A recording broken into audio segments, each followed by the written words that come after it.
জোনাক গলা জাৰৰ নিশা মোৰ থৈ খেতা খেতেলি গনি গনি আগুলি মূৰত আছে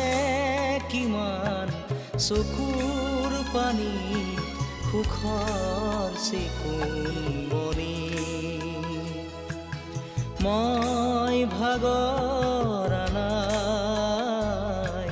জীৱন হেৰুৱা নাই মই ভাগৰ নাই জীৱন হেৰুৱা নাই জোনাক আমি অসমবাসী ৰাইজে তথা ভাৰত গোটেই দেশত মানে ভাৰতবৰ্ষত আমি এজন মহান শিল্পীগৰাকীক হেৰুৱাইছোঁ সুতৰাং এইটো আমাৰ দুখ মানে আমি এতিয়া মৰ্মে মৰ্মে উপলব্ধি কৰে আছি আমি কি হেৰুৱালোঁ আমি এই মহান শিল্পীগৰাকীৰ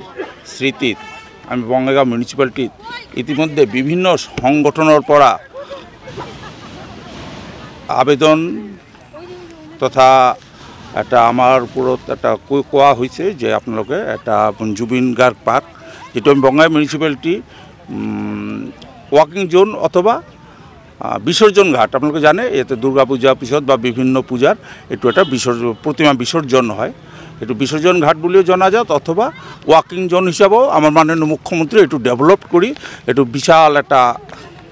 পার্ক বা উদ্যান বনাই দিছে আমি রাইজর সকলো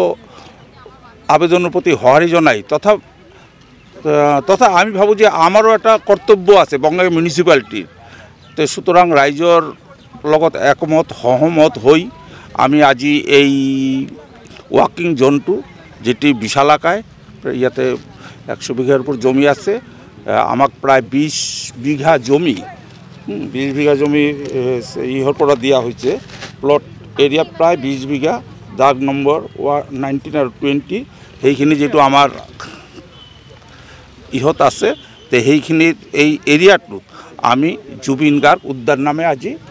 এইটো ঘোষণা কৰিলোঁ আৰু আমি আপোনালোকক কথা দিছোঁ যে যেহেতু এইটো জুবিন গাৰ্গ উদ্যান হ'ল সেই উদ্যানখনৰ আমি চোৱা চিতা কৰোঁ আৰু যেহেতু আমি এতিয়া জুবিন গাৰ্গ উদ্যান হ'ল এই উদ্যানখনৰ মানে আমি সদায় মানে যতন সহকাৰে সেইখিনি উদ্যানখনৰ পৰিচৰ্যা কৰাৰ কাৰণে আমি মিউনিসিপালিটিৰ তৰফৰ পৰা আপোনালোকৰ ওচৰত অংগীকাৰবদ্ধ আৰু তেখেতৰ জন্মদিনত আজি আমি 53 তেখেতৰ 53তম জন্মদিনত আমি 53খন নাহৰপুলি গছ এই অঞ্চলত সকলো